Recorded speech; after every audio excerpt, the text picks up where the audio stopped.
Hello नमस्कार. तर आज आपण टॉल केक असेंबलिंग बघूया. सो पहिला तर आधी बोर्डला गनाश लावून घ्यायचं आहे. त्याच्यानंतर बेस लेयर्स ठेवायची आहे स्पंजची. व्यवस्थित सोक झाली पाहिजे. सो तुम्ही असं बोटाने चेक करा की ती व्यवस्थित सोक झाली आहे की नाही. त्यानंतर मी ते विंग स्केल घेतली आहे. विंग स्केल ह्यासाठी कारण प्रत्येक लेयरला आपण एक ठराविक अमाऊंट घेऊन गनाश जर वापरलं किंवा जी कोणती फिलिंग असेल आपली ती वापरली तर केकची जी हाईट असते ना ती इक्वल होते. म्हणजे प्रत्येक लेयरची जी हाईट असते ना ती इक्वल होते. सो असं प्रत्येक लेयरला व्यवस्थित गनाश स्प्रेड करून घ्यायचं आहे आपल्याला. नेहमी लक्षात ठेवायचं की जो टॉप सरफेस आहे जो आपण आता सध्या कवर करतो आहे तो नेहमी व्यवस्थित कवर झाला पाहिजे.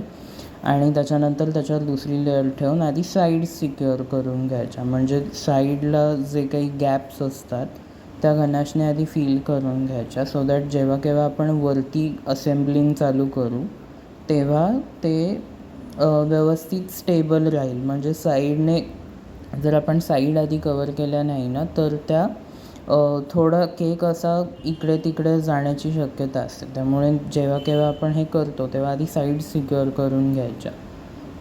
आणि प्रत्येक लेअरिंग करताना चेक करायचं की आपला स्पंज किंवा केक जो काही आपण असेंबल करतो तो बऱ्यापैकी सरळ आहे की नाही.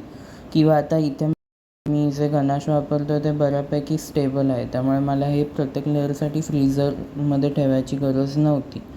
पण काही वेळेला असं होतं की गनाश आपलं स्टेबल नसतं किंवा आपण जस्ट करतो लगेच करतो आणि वापरायला घेतो. त्यावेळी मग लक्षात ठेवायचं की आपण थोडं एक लेयर करून मग ती फ्रीझरमध्ये ठेवून मग त्याच्यावरती स्पंज ठेवायचा. कारण जर आपण थंड गनाशवर स्पंज ठेवला तर गनाश थोडं बाहेर येतं आणि मग तो शेप थोडा ओव्हलसारखा दिसतो.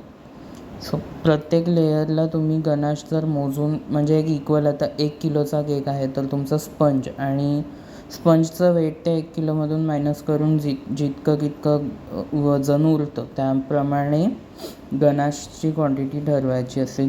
आता इथे मी स्पंज 3 लेअरमध्ये कापला आहे. सो इज इक्वल टू 6 केले आहेत मी. कारण 5 आपल्या लेअरिंगमध्ये गनाश जातं आणि उरलेलं गनाश आपलं कवरिंगमध्ये जाईल.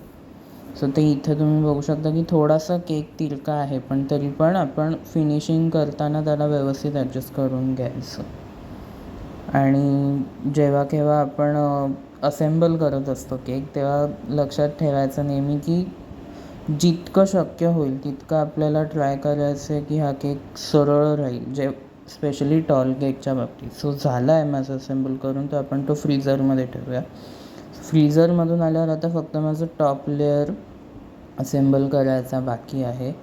तो असेंबल करताना नेहमी आधी जो टॉप सरफेस आहे जो वरती दिसणार आहे तो आधी व्यवस्थित फ्लॅट करून घ्यायचा. त्याच्यानंतर आपण साईडला आधीच गनाश एक्स्ट्रा लावायचा आणि मग असं कोणता तरी स्क्रेपर असेल किंवा आपली पॅलेट नाईफ मोठी असेल तर त्यानेसुद्धा करू शकतो. आणि ट्राय करायचं की असेंबलिंग म्हणजे जी प्रोसेस मी आता दाखवतो आहे त्या प्रोसेसमध्ये जितका केक सरळ करता येईल किंवा जितकं त्याचं कवरिंग आहे ते सरळ करता येईल तितकं सरळ करायचं. आणि जितका तुम्हाला क्लीन हा केक करता येईल tall cake specially tall cake कारण नंतर ह्याचं जेव्हा आपण डिझाईन करतो तेव्हा जर तो इकडे तिकडे किंवा थोडा तिरका असेल तर ते थोडं कठीण जातं. त्यामुळे जेव्हा केव्हा आपण टॉल केक असेंबल करतो तेव्हा तो फायनली फिनिश करताना त्याच्या एजेस आणि त्याचे जे अलाइनमेंट आहे ती सरळ असली पाहिजे किंवा एजेस आहेत त्या छान क्लीन असल्या पाहिजे त्याची काळजी घेतली पाहिजे.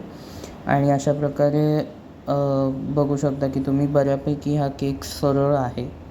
आणि फक्त खाली मग वेट वाईपने एक छान क्लीन करून बोर्ड घ्यायचा सो दॅट जेव्हा केव्हा आपण तो करू परत काम त्यावर तेव्हा ते चांगलं दिसेल. सो हे रेडी आहे बघा. बऱ्यापैकी सरळ आहे त्यामुळे फायनल डिझाईन करताना सोपं जाईल. व्हिडिओ आवडला असेल तर चॅनलला लाईक शेअर सबस्क्राईब नक्की करा. थँक्यू.